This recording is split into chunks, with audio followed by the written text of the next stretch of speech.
You've heard of gods of war, gods of love, even gods of chaos. But then there's ABRAXAS, a deity so radical the emerging Christian world tried to bury him. They feared him because he didn't fit. He shattered categories. He smashed binaries. Light vs dark. Good vs evil. Creator versus destroyer. He stood above all that. In the Gnostic system of Basilides, 2nd century, ABRAXAS was named the Great Archon of 365 heavens.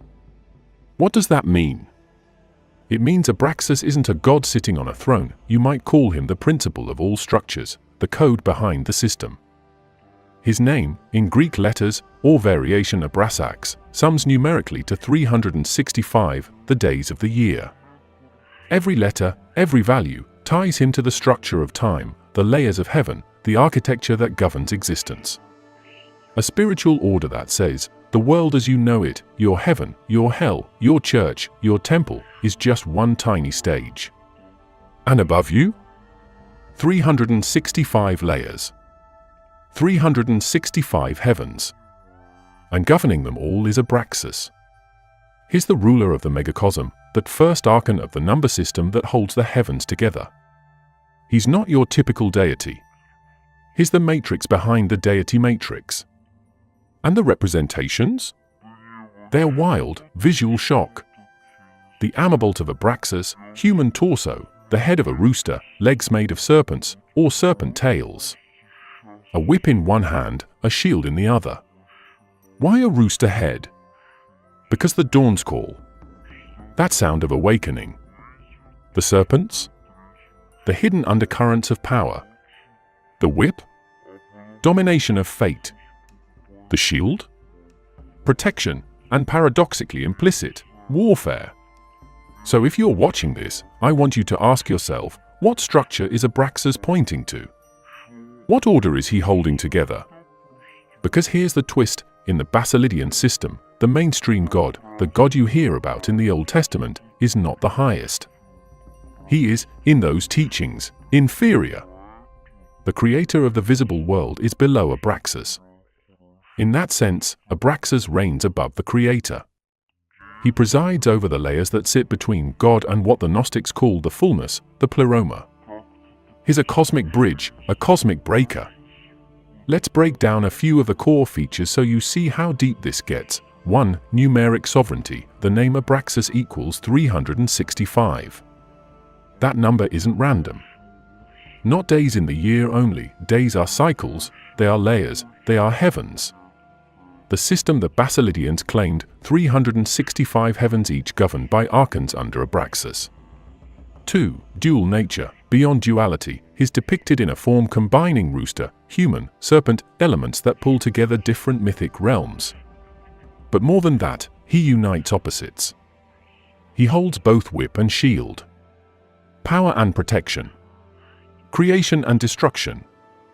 The Gnostics believed the one who holds opposites is above duality. 3. Amulets and magic. This isn't just theology. Stones inscribed ABRAXAS or ABRAXAS exist. On gems, on seals. Amulets used for protection, to harness power. They show ABRAXAS in monstrous or hybrid form.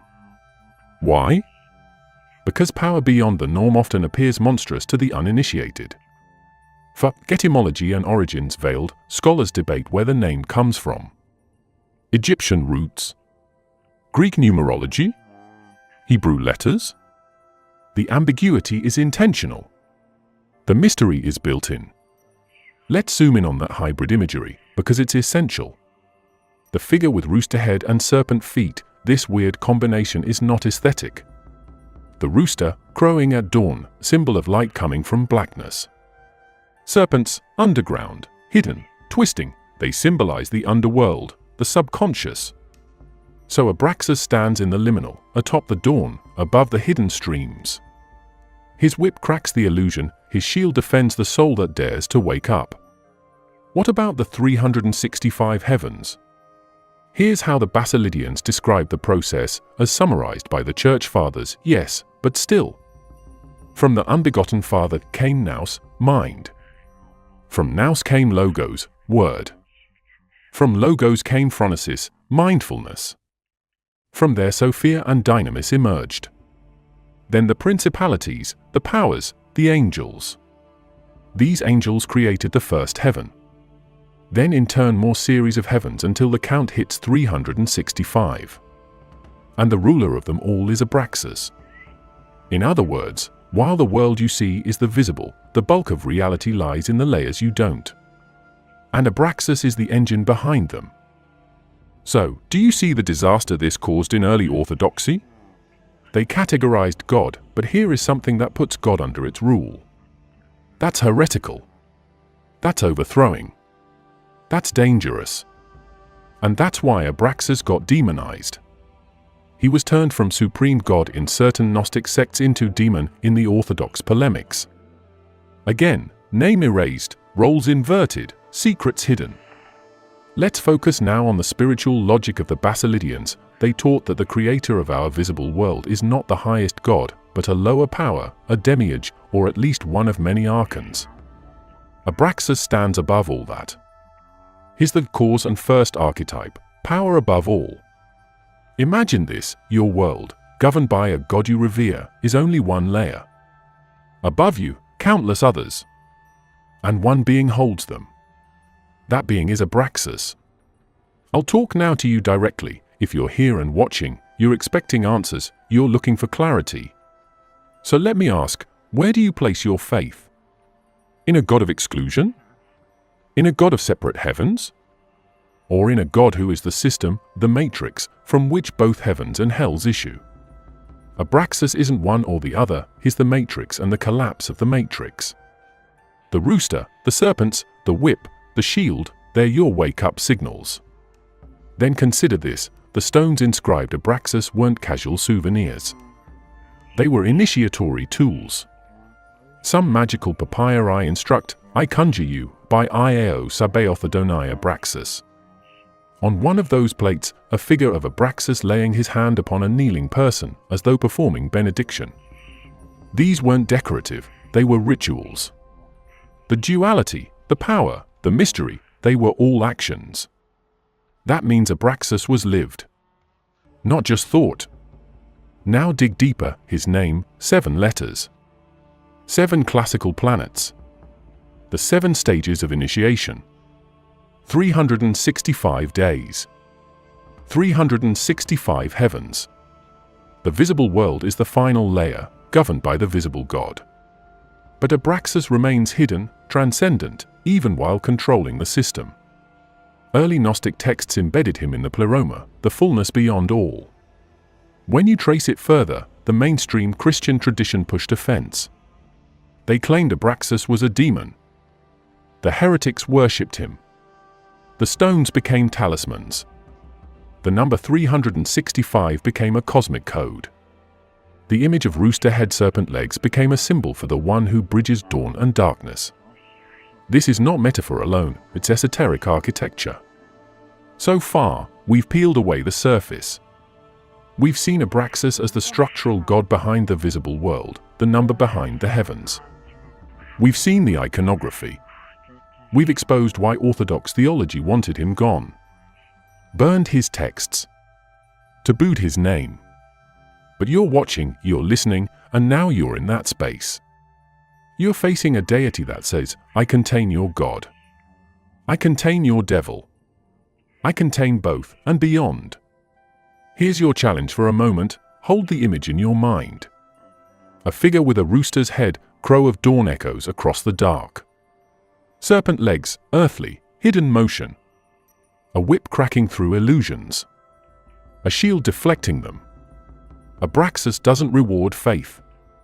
He overturns faith. He doesn't create divisions. He transcends them. He doesn't abide by your systematic theology. He defines the system. He is the rule of rules. This is where the story gets messy. Because for the majority, the God you worship is singular, separate, all good. But ABRAXAS says, no. That God is one layer. He governs one layer. I govern all layers. The name spells 365. The image shows hybrid forms. The magic stones speak of power. And the very system of the universe? In Gnostic terms, it's stacked. You think you're at the top? You're perhaps at the bottom of what they call visible. The Archon Lords above you don't even know their own limits, they just execute. ABRAXAS watches them from above. Let's keep this tight. ABRAXAS is the breaker of illusions. The one who reveals that the God you've been sold isn't the beginning, not the end, but a midpoint. That your heaven is not the fullness. That the angelic powers you've honored? They're agents, not masters. That the number of days in your year, the sunrise and sunset, your time on earth, they all bow to hidden math, hidden heavens, hidden gods. And yes, the name, the stones, the whispering still echo. Amulets were worn. Inscribed gems carried. The name chanted. The symbol meditated upon. That means this wasn't fringe for some cult alone. It echoed across pagan magic, Gnostic orders, even eventually through Jungian psychology, where ABRAXAS was interpreted as the coincidence of opposites. The idea, the God who merges light and dark, wisdom and ignorance, creation and destruction, all paradox in one form. One last piece before this part closes. For the Basilidians, ABRAXAS wasn't just deity, he was the architect of everything you think you see. The visible world, the angelic hierarchy, the heavens, they were designed according to frameworks, numbers, heavens, 365 of them. Here's the number, the code, the overhead power. The church hated that because you cannot claim sole sovereignty when there's an invisible matrix above your God. And he can't be categorized. He can't be pinned. That is why his name became taboo, why his image became demonized, why the magic stones became secret. When you worship ABRAXAS or understand what he represented, you're not signing up for Sunday sermons. You're signing up for a cosmic uproar. The early church fathers looked at the iconography, rooster's head, serpent legs, shield and whip. They looked at the name ABRAXAS adding up to 365, Greek numerology. They saw the claims, I oversee 365 heavens, I am the power above the creator of the world. That triggered alarm bells. They said, this is heresy. This is demonic. Because if ABRAXAS rules above the creator, your creator isn't supreme. And that wrecks the whole cosmic balance of your religion. Let's walk through what the Gnostic teacher Basilides taught, unfiltered. Basilides claimed the highest God was ABRAXAS. Not the God of Israel in his scheme. That one was an angel, a lesser power. The visible world?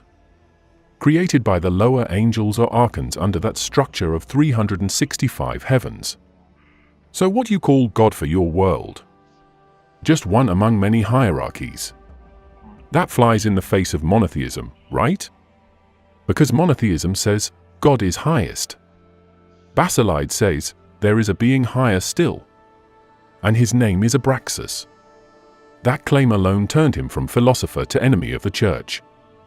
In the Basilidian system, you have the unbegotten Father at the top, then mind, nous, then word, logos, then mindfulness, phronesis, then wisdom and power, Sophia and dynamis, then these produce principalities, powers, angels, and the angels create the first heaven. Then more heavens. Up until 365. And the ruler of all is ABRAXAS. That is radical. That is flipping the script. The church said, stop. That's not orthodox. And so ABRAXAS got demonized, his worship erased from the records. He went from supreme to demon in polemic texts. Let's talk symbolism and magical practice because this is where it gets vivid. Stones inscribed ABRAXAS or ABRAXAS show up. These stones show a figure with rooster's head, serpent legs, whip, shield. They were used as amulets, seals. In the Greek magical papyri you find invocations, I conjure you, by Iao Sabaoth Adonai ABRAXAS. That's wild. That means practitioners weren't just thinking about ABRAXAS, they were invoking his name as power. These weren't Sunday prayers, they were rituals of power, of transcendence, of authority over the layered heavens. When you see an amulet with rooster head plus serpent legs, you're seeing coded symbolism, dawn and darkness merged, sky and underworld entwined. The whip cracks fate. The shield defends from illusion. The legs of serpent? Hidden movement, serpentine forces beneath the world you know. Now, let's look at how the imagery and numerology collide. The name ABRAXAS in Greek is, or in some Latin transliterations.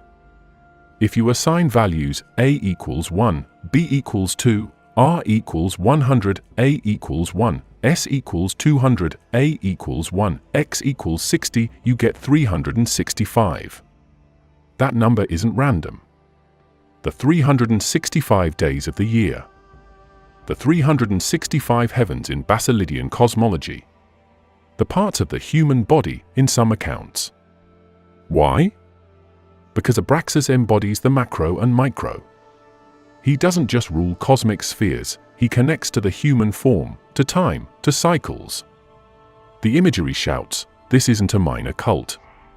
This is cosmic plumbing. He holds the levers. And then we hit the reaction. For the early church, you get writers like Irenaeus, Hippolytus, Epiphanius, they catalogue these teachings as heresy. They call ABRAXAS the great archon of 365 heavens. They accuse the Basilidians, they worship ABRAXAS as the supreme god. Why is this so scary?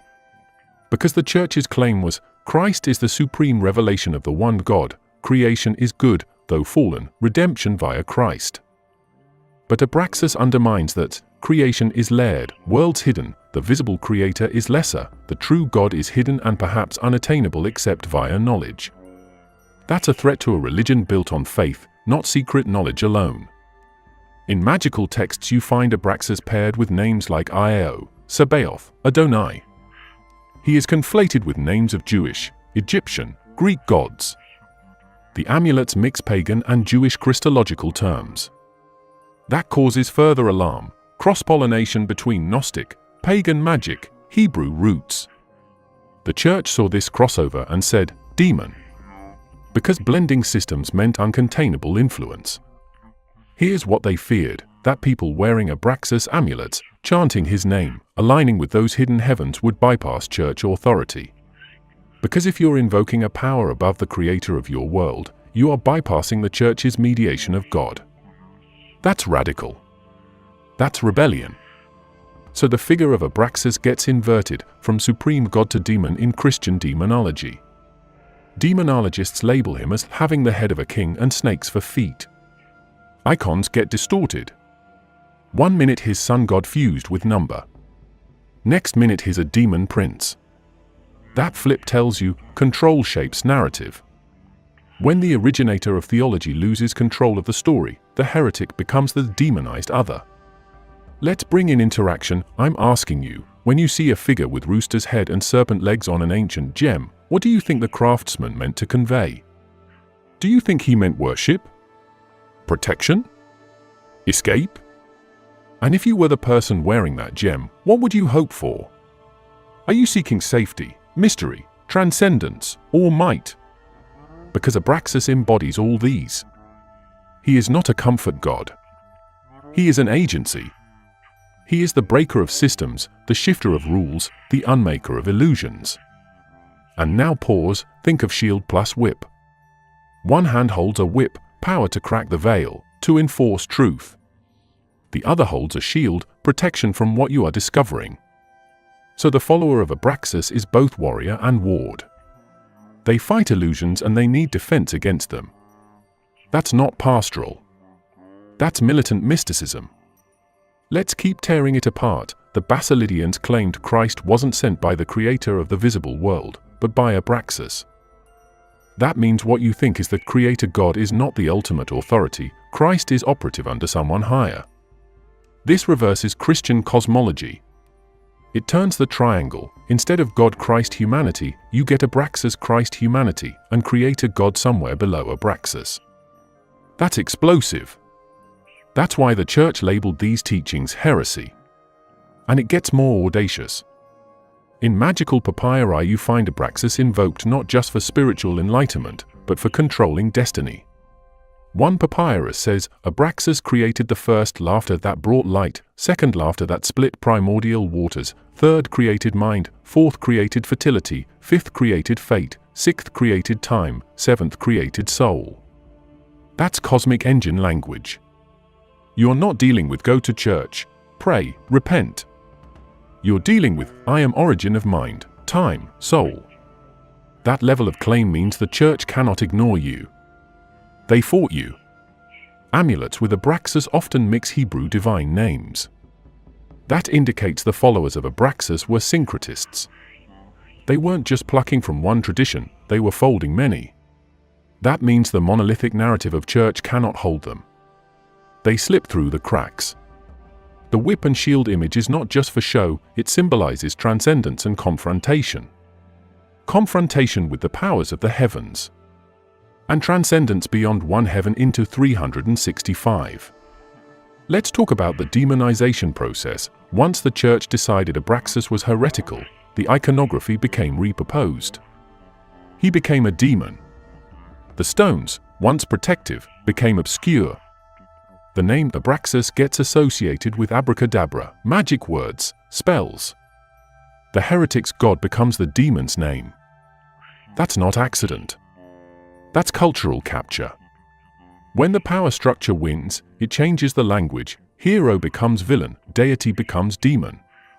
So every rooster head, serpent leg gem becomes suspect. Every box incised Abraxas on a stone becomes a token of occultism, not enlightenment. Now ask yourself, does the image of Abraxas as demon make sense from the follower's perspective? No. For them, he remains supreme. He remains above the creator. The demonization is external. It's the defender of orthodoxy saying, we must label this so you don't follow it. That tension between what the Basilidians claimed and what the church condemned is central. You're watching a cosmic power struggle. Not just theology, it's metaphysical empire building. If Abraxas is true, the visible world's creator is not supreme. If Abraxas is false, then the church narrative stays. This is not academic, this is existential.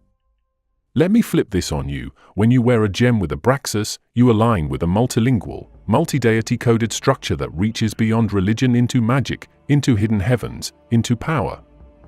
The church wants you in the pew. The Abraxas cult wants you on the ladder to 365 heavens. They want you wearing the whip and shield gem and asking, what lies above? What layers above me?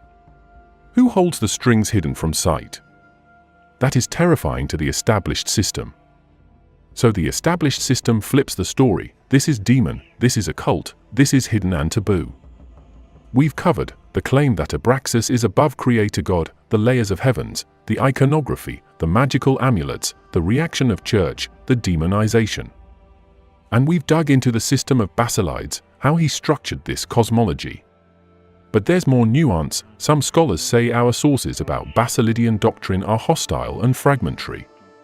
That means what we know may be warped. But that doesn't erase the fact that Abraxas existed as a contested figure for power beyond orthodox reach. So here's where you as viewers stand. You are witnessing the mechanics of spiritual insurgency. A God who refuses classification, who laughs at simple oppositions, who says, I am behind the scenes. Abraxas isn't just an alternate deity, he is a structural God. He doesn't just rule a heaven, he rules the architecture of heavens. That's why his images were used in magic, to open doors, to traverse layers, to confront archons, to leap the boundaries. When the iconography says rooster head plus serpent legs, think of dawn crowing under earth's serpents. The whip cracks illusion. The shield guards the one who sees through illusions. That's the initiation. Break illusions, stand naked in structure, wear your shield, wield your whip. That initiation is aggressive. That's why Abraxas wasn't marketed for comfort, he was for revelation. When I talk to you, I want you to feel the tension. You're seeing the edge of theology, the outside of religion, the zone where power flickers in hidden codes. Abraxas is a name, a number, a symbol, a figure. He's the shock to the system. He is the heretic God that forces the church to react. He is the God after the God you think you know. And the Church's reaction is not just theological, it's strategic. It's fear. You sit there, and maybe you're thinking, what does this thing do? What's the business of ABRAXAS beyond the myth, beyond the icon? Good question. Because for the initiates, ABRAXAS isn't a passive deity. He's the operator behind the console. He's what you activate when you refuse being just human in the layers you're told you exist in. We talked earlier about the rooster head, the serpent legs, the whip and the shield. Now we go into what happens when you engage that symbol. When you touch the gem, when you whisper the name, when you wear the shield and crack the whip. Picture this: an ancient practitioner holds an engraved stone, ABRAXAS, carved in Greek letters. The figure carved there is strange, provocative. But the wearer? They're not wearing it for comfort. They're wearing it for confrontation. They are declaring, I will stand on the threshold of 365 heavens. I will face layers. The process is aggressive. It is layered. It is demand-driven. Because ABRAXAS isn't the god of rest. He's the god of unveiling. In that invocation you're not saying, bless me. You're saying, reveal me. And that means you invite chaos. Because in the system the Basilidians proposed, visible reality is layered, controlled, managed by archons, by powers, by angels. ABRAXAS stands above them. The person who invokes him is effectively saying, I bypass the archons. I move through the layers. I claim the code. That is radical.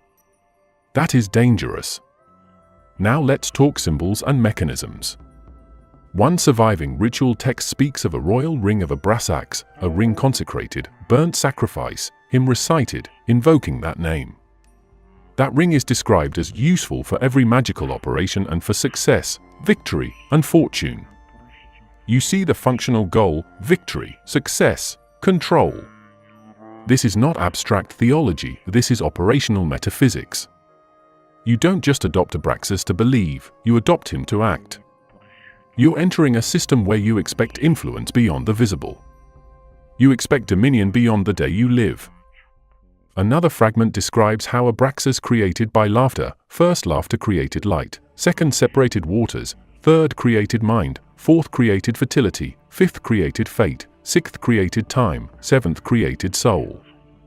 The seventh laughter, that's you. That's the soul you carry. That's the code you wear.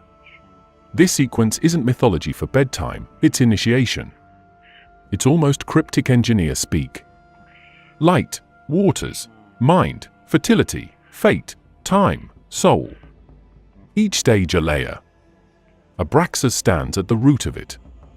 You are being invited into that sevenfold sequence. You are being inserted into the architecture of reality, not just existing in it. Think about that: the soul created last, after time, fate, fertility, mind. What does that tell you? That you're last in the creation chain if you live in the visible world. But in ABRAXAS' system, you're elevated. You're part of the sequence. You're the seventh laughter. You're the loop closure. That's heavy. That's why the stones were heavy. Because they weren't decorations, they were tech.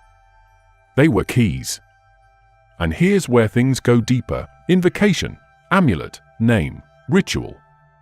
But also syncretism. On the stones you find Hebrew divine names: Iao, Sabaoth, Adonai. Persian deities. Egyptian gods. Greco-Roman planetary symbols. ABRAXAS doesn't respect boundaries. He synthesizes. The practitioner of ABRAXAS is operating beyond tribal religions. The mixing of divine names is no accident. Its statement: I acknowledge multiple currents. I ride the wave. The ring of ABRAXAS isn't just a ring, it's a declaration of fluid sovereignty, of layered alliances. Now let me address you directly. If you are watching this and you felt the strangeness of the rooster head, serpent feet, you felt the weight of the number 365, you've sensed the ritual stones, you must ask, what part of yourself are you aligning? Are you aligning with the visible world, the comfortable theology, the safe categories? Or are you aligning with the architecture behind them, the code, the ladder, the breaker? Because for ABRAXAS, alignment isn't passive. You're either moving with the layers or you're being moved by them. The initiator seeks control. The initiated realize they always were part of the code. Let's pull on symbolism again, the whip.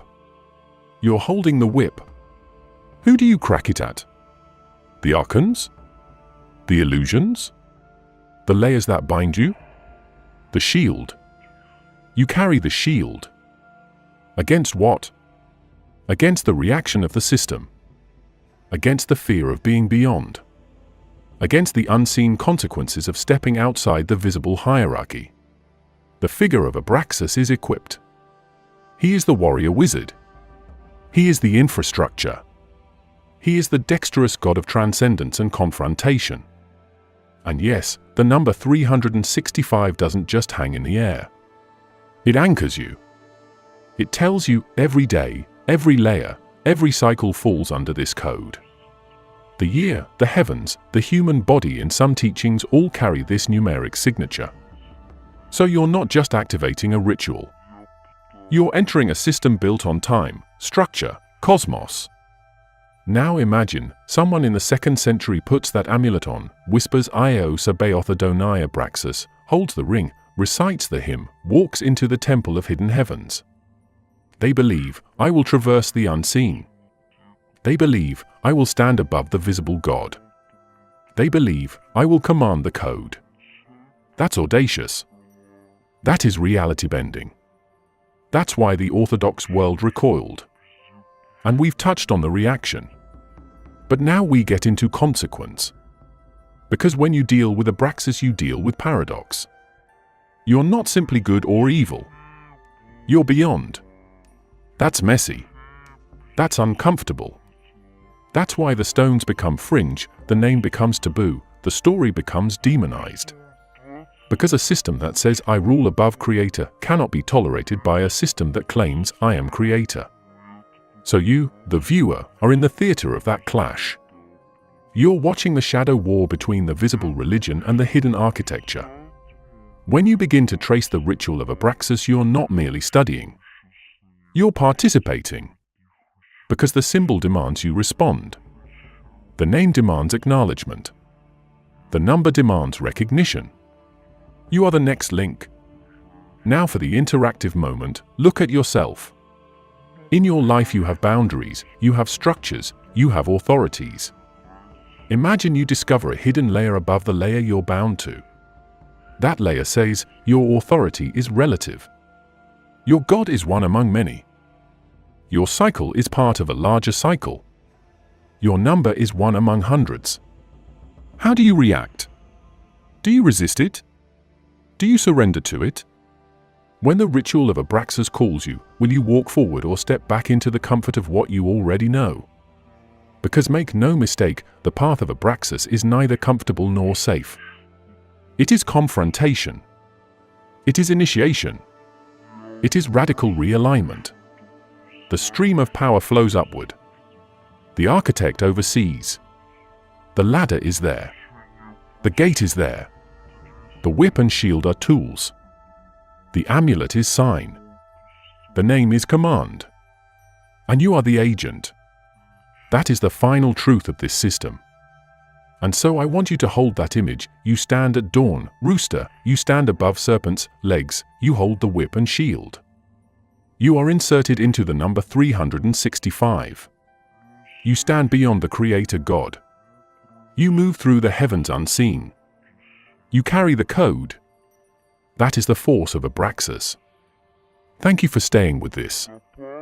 Thank you for watching all the way through. I mean it, thank you for being present, for daring to go where most skip. For facing the layers. For hearing the roar of a deity that doesn't fit the boxes. I recognize your courage in staying till the end. Until next time.